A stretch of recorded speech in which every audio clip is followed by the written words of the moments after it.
Hey everyone, welcome to Raj economics and commerce classes. मैं हूं नीरज कुमार और आज मैं आप लोगों के बीच लेकर के आ गया हूं नए टॉपिक, जिसमें डिस्कस करने वाले हैं उत्पादन लागत के बारे में। ठीक है, जिसको कॉस्ट ऑफ प्रोडक्शन कहते हैं इंग्लिश में, राइट।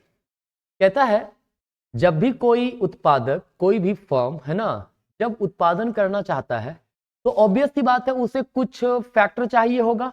जैसे लैंड चाहिए होगा, राइट, लेबर चाहिए होगा, है ना, कैपिटल चाहिए होगा और एंटरप्रेनर होगा। ठीक है, तो ये सब फ्री में तो आएंगे नहीं।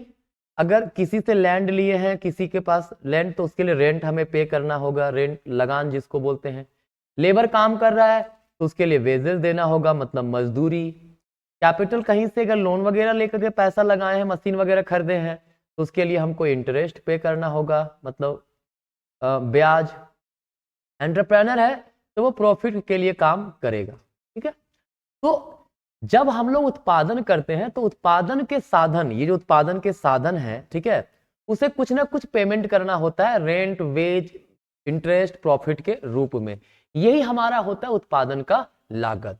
मतलब जब हम उत्पादन करते हैं तो उत्पादन के दौरान जो भी उत्पादन के साधनों को हम लोग हायर करते हैं, उसके लिए जो पेमेंट करते हैं उसे क्या कहा जाता है? उत्पादन लागत, अर्थात कॉस्ट ऑफ प्रोडक्शन। ठीक है, यहां पे आता है उत्पादन लागत फलन। क्या आता है? लागत फलन, मतलब कॉस्ट फंक्शन, है ना।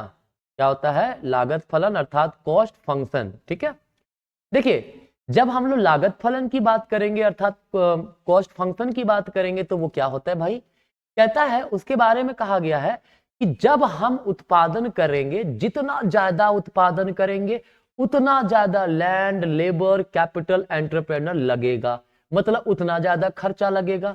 जितना कम उत्पादन करेंगे उतना कम खर्चा लगेगा। मतलब जो हमारा लागत है वो किसका फलन है? उत्पादन का फलन है। ठीक है, C is the function of quantity Q। मतलब अगर क्वांटिटी बढ़ाएंगे तो हमारा खर्च भी बढ़ेगा, क्वांटिटी घटाएंगे तो खर्च भी घटेगा। ठीक है, इसको बोलते हैं हम लोग क्या? Generally cost function. कोई दिक्कत नहीं है ना। तो अब आगे देखते हैं कुछ इसके टाइप्स, है ना, टाइप्स ऑफ कॉस्ट, है ना। क्या देखेंगे पहले हम लोग? टाइप्स ऑफ कॉस्ट, है ना, मतलब लागत के कुछ प्रकार। ठीक है, कौन कौन सा प्रकार होता है? पहला एक्सप्लिसिट कॉस्ट, जिसको हम लोग बोलते हैं स्पष्ट लागत, है ना। देखिए होता क्या है, जब हम लोग उत्पादन करते हैं तो उत्पादन करने में हमें क्या चाहिए होता है? Land, labour, capital, entrepreneur, raw material. ये सब चीजों, जो उत्पादन के साधन है, उसको डायरेक्टली हायर करने के लिए, उसे खरीदने के लिए जो खर्च आएगा वो होगा एक्सप्लिसिट कॉस्ट अर्थात स्पष्ट लागत। मतलब वैसा कॉस्ट जिसको अपने रिकॉर्ड बुक में हम दर्शाएंगे कि हाँ भाई उत्पादन करने में ये मुझे खर्चा लगा है। ठीक है, जो कंपनीज होते हैं जब जिस खर्च को वो मेंटेन करते हैं अपने रजिस्टर में, है ना, अपने एक्सपेंसेस में जो रजिस्टर करते हैं, वो हमारा होता है एक्सप्लिसिट कॉस्ट। ठीक है, तो फिर इंप्लिसिट कॉस्ट क्या है?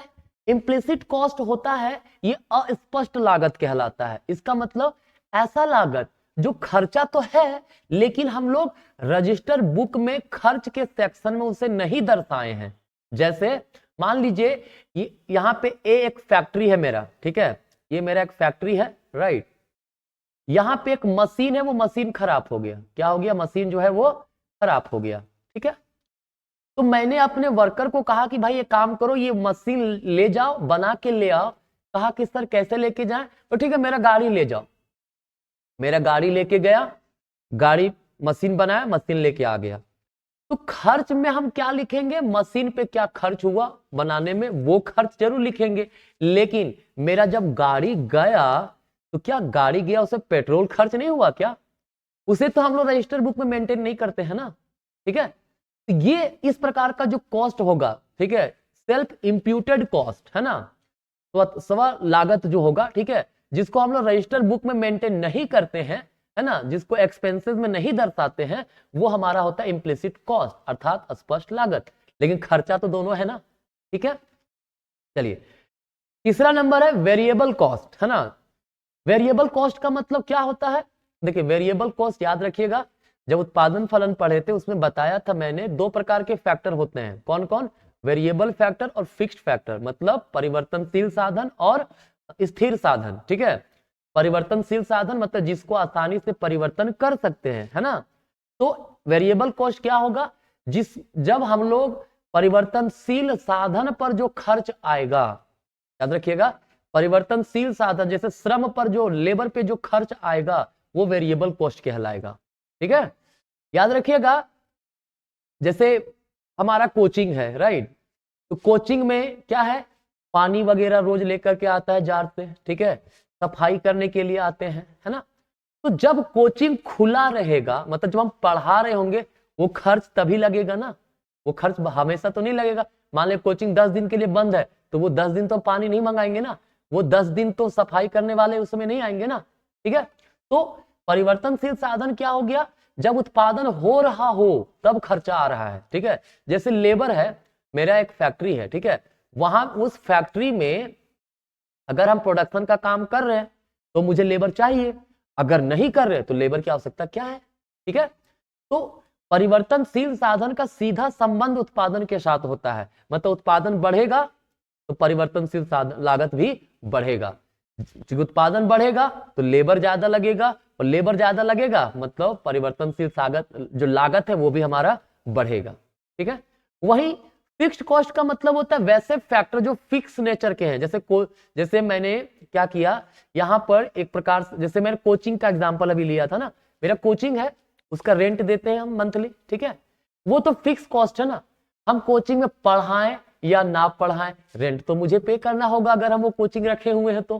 ठीक है, तो इसका कोई संबंध उत्पादन के साथ नहीं है, लेकिन परिवर्तनशील साधन का उत्पादन के साथ संबंध है, क्योंकि मैंने कोचिंग में पानी तभी आएगा, तभी सफाई करने वाले आएंगे जब कोचिंग हम खोलेंगे। ठीक है, तो कोचिंग में पढ़ा रहे होंगे, अदरवाइज नहीं। ठीक है, तो फिक्स्ड फैक्टर का कोई संबंध उत्पादन के साथ नहीं होता, उत्पादन करेंगे तभी वो खर्च लग गया, नहीं करेंगे तब भी वो खर्च लगा हुआ है। ठीक है, वेरिएबल कॉस्ट, उत्पादन करेंगे तो ये खर्च बढ़ेगा, उत्पादन घटाएंगे खर्चा भी घटेगा। ठीक है, एग्जाम्पल के लिए श्रम पे किया गया खर्च एक प्रकार का परिवर्तनशील साधन होता है, मशीन वगैरह पे किया गया खर्च एक प्रकार का फिक्स्ड कॉस्ट होता है, स्थिर लागत होता है। ठीक है, बाकी इसकी डिटेल में हम लोग आगे जानेंगे कि शॉर्ट टर्म में ऐसा होता है, लॉन्ग टर्म में सारे साधन परिवर्तनशील होते हैं। ठीक है, तो उस समय हम लोग डिटेल में डिस्कस करेंगे, अभी फिलहाल मीनिंग समझने के लिए वो सब चीज जान लीजिए। ठीक है, अब है वास्तविक लागत जिसको रियल कॉस्ट कहते हैं, है ना।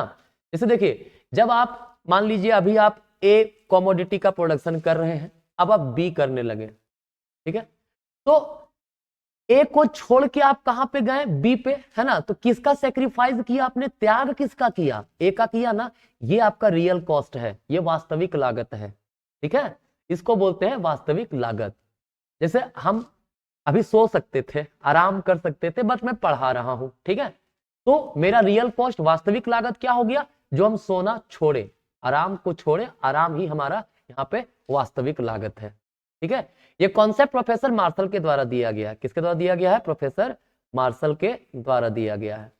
ठीक है, अपॉर्चुनिटी कॉस्ट क्या होता है? जिसको अवसर लागत कहते हैं, सेकेंड बेस्ट अल्टरनेटिव।